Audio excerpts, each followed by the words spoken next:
m'appelle Mohamed Dianka. Je suis natif de Medina Sabah, quoi. Mais je suis basé à Kaolack. Donc on est là aujourd'hui pour faire un don de livres au lycée Chambou Oumane Touré de Medina Sabah à travers une association qu'on a essayé de mettre en place depuis 2019. Une association qui cherche à promouvoir le livre et la lecture auprès des jeunes élèves dans tout le Sénégal. Donc aujourd'hui nous sommes à Medina Sabah dans le cadre de notre première activité de don et un choix qui n'est pas fortuit, naturellement, puisque je suis de ce village, naturellement, et que je voudrais participer, apporter ma contribution donc, dans le développement de cette localité, développement culturel, économique et social, naturellement. Alors, M. Diank, qu'est-ce qui vous a plus motivé pour le choix de ce lycée? Bon, je pense, comme je l'ai dit, hein, c'est un choix tout naturel. Hein. Comme je l'ai dit, tout au début, j'ai toujours eu l'idée d'apporter un peu ma contribution au développement de Medina Sabah. Donc, quand l'occasion s'est présentée, nous n'avons pas hésité à venir. Faire ce qui est naturellement, puisque nous sommes non seulement de cette localité qui nous a vu naître, qui nous a vu grandir, mais également notre volonté d'aider ou d'appuyer le lycée à renforcer un peu la qualité de son apprentissage, parce que Medina Sabah est réputé d'être, comment dire, de fournir, disons, des élèves qui ont un niveau très élevé. Donc on devrait travailler à garder cette tradition, parce qu'aujourd'hui, maintenant on peut compter dans tous les secteurs socio-économiques des personnes qui ont marqué non seulement le Sénégal et même au-delà des frontières. Donc on ne doit pas, comment dire, baisser nos bras pour que cette tradition disparaisse. Donc c'est un peu ça nos motivations aujourd'hui. Alors Monsieur Diank, est-ce que vous êtes comparable aux personnes qui étaient là afin de donner des dons donc, à ce lycée, et en retour ils attendent qu'on leur élise au poste de maire ou bien consort aux autres postes? Alors ça vous a motivé ou bien vous l'avez fait sans attendre rien au retour? Ok, je pense que je l'ai dit dans la salle, hein, tout ce que nous faisons, nous le faisons de façon désintéressée. Moi, naturellement, je suis quelqu'un, un citoyen du monde, quoi. Je me définis comme ça. Je suis né à Medina Sabah, mais j'appartiens à Medina Sabah et j'en suis fier, mais je ne me limite pas à ça. Je cherche toujours à apporter ma contribution à la construction de ce pays. Et naturellement, je dois commencer par Medina Sabah. Donc tout ce que nous le faisons de façon désintéressée. Il n'y a aucun calcul, aucune attente future, aucune ambition, disons, personnelle que nous visons dans ça. Je ne suis pas politique, je n'envisage pas de le faire. Je me définis comme un acteur de développement. Déjà, c'est mon métier, je suis un acteur de développement. Donc j'œuvre pour le développement. Donc tout ce que je le fais de façon désintéressée, avec l'appui des amis, des collaborateurs que j'ai aujourd'hui. Donc c'est ça. Merci. Je m'appelle Moussa Ngom, je suis prof de lettres et en même temps coordinateur de l'association Lire Ensemble. Alors, c'est votre première fois dans cette ville, Medina Sabah. Quel sentiment adoptez-vous par rapport à l'accueil, comme vous l'avez si bien dit tantôt? Et aussi une autre question, comme vous êtes enseignant, alors par rapport à la situation de l'éducation du Sénégal, qu'est-ce que vous en pensez? Voilà, d'abord pour ce qui est de la question de l'accueil, moi j'ai été très satisfait, parce que c'est ma première fois de venir à Medina Sabah déjà. Et quand je suis venu et que j'ai vu comment nous sommes, en tout cas nous avons été accueillis, j'ai été très fier Et j'ai pas regretté le choix de Médina Sabakh parce que dans l'association, vous savez, quand on doit faire ces choix-là, c'est dans une réunion qu'on décide d'aller dans une zone ou dans une autre. Et quand, voilà, par une proposition de M. Dianka, nous avons choisi Médina Sabakh. En venant, déjà, je l'ai taquiné. Je disais à M. Dianka, mais on a tellement roulé et on n'est pas encore à Médina Sabakh. Mais ça, c'était dans l'esprit de, voilà, d'un peu taquiner. Mais j'ai été très satisfait vraiment du point de vue administratif d'abord, avec le proviseur, le censeur et tout ce qui était là-bas. Ensuite, quand nous sommes venus ici dans la salle, j'ai vu la présence des élèves et des parents d'élèves. Je me suis dit que vraiment, nous avons même accusé un retard pour le fait de venir ici à Médina Sabakh. Donc vraiment, c'est quelque chose qui nous va droit au cœur. Bon, maintenant, concernant la situation de l'enseignement actuel, je crois que ce n'est pas, c'est pas un secret, ou bien plutôt ce sera un secret de polichinelle, parce que voilà, vous voyez que depuis pas mal de temps, il y a les grèves débrayage et les journées à présence passive, et ça, tout le monde le déplore. Étant enseignant, je déplore ça. Étant parent d'élèves aussi, je déplore cela parce que nous enseignants aussi, nous sommes en même temps des parents d'élèves. Et ce que nous souhaitons et que nous souhaitons vivement vraiment, c'est que la situation se décante et qu'on puisse passer à autre chose, quoi. So, as an English teacher, what piece of advice can you give to your student about this situation?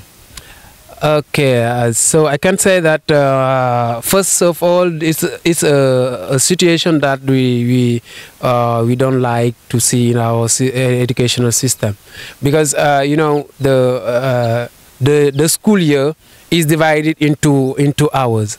We have a certain number of hours that we have to cover, and with this strike and all the things happening in the educational system, it can be something negative for us as teachers, but also negative for our students, because they are supposed to do some examinations at the end of the year, and some of them are supposed to do some you know, some efforts to have some good marks in order to go to another class. And with that situation, our students will not have the number of hours that they have to cover in a year, and also their lessons will not be covered correctly, and it's a negative thing for them, for their parents, for the teachers, and also for the country. So the many years ago, many weeks ago, many months ago, until then, we don't do correctly class in Senegal. So what piece of advice again can you give the student in order to improve their levels? Okay, the piece of before the advice, I think you're right when you say that it's for many years that we don't have a normal school year, and I think that's a bad thing, because why bad thing? Because when the student is in the first form, CZM, you have some hours lost. In 5e, some hours lost again, etc., etc. At the end, when the student will be in the baccalaureate examination, he can pass and he can get his baccalaureate examination, but the problem will be what is in his head, the knowledge, and the knowledge will be, you know, something important for the student to integrate the society and be a normal citizen. Now, my advice to them would be to tell them that you know, there is school, but also there is the house. What the teachers give to them at school is not enough. They have to complete it once at home. They have to complete it once at home by doing researches. All the students now, they are using smartphones. Why not using internet correctly and in a good way, in order to complete their knowledge, in order to prepare themselves? Because in these times, they don't have classes at school, but they can go at home using internet and trying to have some history lessons, mathematics lessons, geographic lessons, and etc. So it will be a self-learning, and it's possible with the new generation, because all these students are able to use smartphones, to use internet incorrectly. Yeah, that's it. So we remember the speech of the President of the Republic of Senegal. Something is wrong. Something is wrong. Yeah, and he's right to say something is wrong. But my question would be, President, what is wrong and where it is wrong? Because this is the question. The big question is where. Because the students, the teachers are saying that they are in good position. And the government with the president at its head is saying they are in the good position. And now who is wrong? And where is the problem really? We have to locate the problem and try to find solutions for that problem. And for me, the only solution is to call those teachers and to discuss with them in order to find the different ways to satisfy their demand in order to let them go back to the schools, to classes. And for me, something is wrong. He is right, but where and who? So the meeting today with teachers and the government, can you think, or do you think consensus would be fine? Hopefully, this is my wish, to find a consensus, and in order to go ahead, because it's a pity to see what is happening in the Senegalese school. And for me, today the government should do something, and we will do something, it's sure, as teachers, but the government itself also should do something in order to find a solution, because it's high time to go back to school. Yeah. It's high time to go back. Maay Madi John, ancien militaire, président de l'association des parents d'élèves du lycée de Médina Sabakh, en même temps point focal départemental de l'INAPES. L'INAPES, c'est l'Union nationale de l'association des parents d'élèves et étudiants du Sénégal. Monsieur John, en tant que parent d'élève, en tant qu'un homme ou bien un acteur qui œuvre dans le système éducatif, quel sentiment adoptez-vous par rapport à ces grèves qui durent depuis si longtemps? Quel sentiment adoptez-vous et quel est le message que vous pouvez véhiculer vis-à-vis des jeunes apprenants? Wow, alhamdulillah les jeunes de m'avoir donné cette opportunité en me posant cette question qui m'écoeure de jour en jour. La situation délétère que vit actuellement l'école sénégalaise est une situation qui écoeure à plus d'un titre les parents d'élèves. La nation toute entière, toute personne émue de responsabilité doit savoir que li xagn neexul et que les gens doivent prendre leurs responsabilités et prendre les devants pour vraiment apporter des solutions idoines à cette école qui est perturbée par des grèves intempestives des professeurs qui ne réclament que leur dû et accompagnés d'autre part par celle des élèves qui aussi réclament justice parce qu'ils veulent étudier. Nous, parents d'élèves, nous avons le droit d'interpeller le pouvoir. Nous avons le droit de demander aux enseignants d'être plus sociables, d'être plus sénégalais, que de demander effectivement ce dont ils doivent avoir, mais en ayant au moins le cœur meurtri d'accompagner ou bien de vouloir satisfaire ces élèves qui réclament de jour en jour qu'ils veulent étudier et que cette étude et que ce qu'ils réclament, parce que c'est un droit. Le droit à l'éducation est garanti.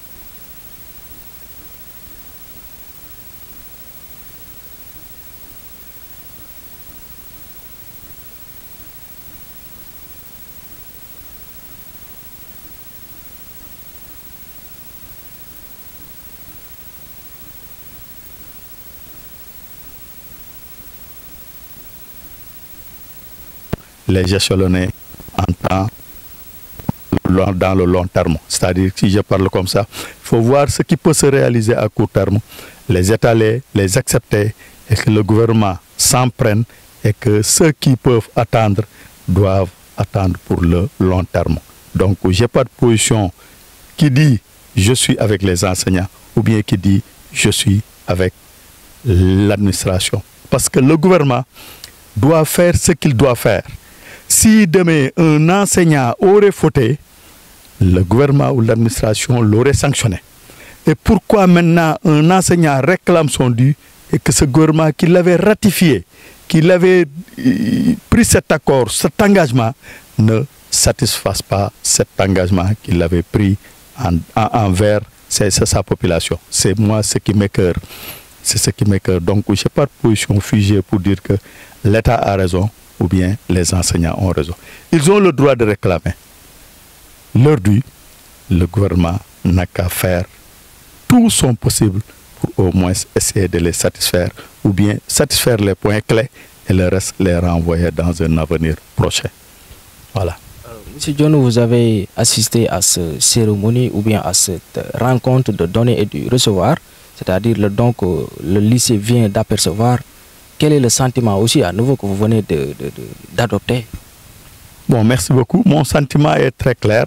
J'exhorte, je prie d'abord à ces donateurs qui sont venus offrir des dons d'œuvres, soit au programme ou bien d'autres, au niveau de notre établissement qui est le lycée Sambou Oumane-Tilé, qui n'est pas parmi les meilleurs des lycées, mais qui faisait partie des choix de ces donateurs. Nous prions pour eux pour que l'Union Ren, mais nous disons maintenant à ceux qui avaient reçu ces dons, c'est qui l'administration d'en faire bon usage, d'en veiller à ce que ces ouvrages ne soient pas gâtés, ne soient pas détériorés. Mais nous appelons aussi aux élèves que ce n'est pas en passant devant la bibliothèque, mais il faut rentrer dans la bibliothèque pour lire et relire. Parce que jàng mooy li nga xam ne moo yor réew. Parce que diine sax jàng lañ ci wax parce que dañ ne borom xam-xam ñooy njiitu ci diine ñooy jiitu ci lépp donc xam-xam mënoo ko am tant que jànguloo. Donc ce que nous exhortons et ce que nous disons aux élèves am nañ chance bi tey ñu jox leen ay œuvres bon li lay war a soli nañ ci góorgóorlu pour comme l'a dit Jalman peaufiner, chercher, trouver, rabâcher pour connaître le contenu de ces livres. Je le disais un jour en 99, lorsque je faisais mon B2 en France. Il y a notre directeur des cours qui nous avait dit que je vous ai amené ces livres, donc vous ne connaissez pas mieux que moi. Je lui ai dit que, mon colonel, je m'excuse, vous avez apporté ces livres pour qu'on étudie, mais nous avons peaufiné, nous avons chiadé, nous avons trié, nous avons enfoncé ces livres pour connaître ce contenu. Donc, ce qui veut dire que nous connaissons mieux que vous ce que vous nous avez amené. C'est là où j'appelle les élèves pour qu'ils fassent autant pour connaître le contenu de ces livres, pour que demain, qu'ils pourront s'en servir. Parce que sans savoir, vraiment, l'homme demain ignorant et que l'ignorance est vraiment quelque chose à bannir dans une société telle que celle sénégalaise.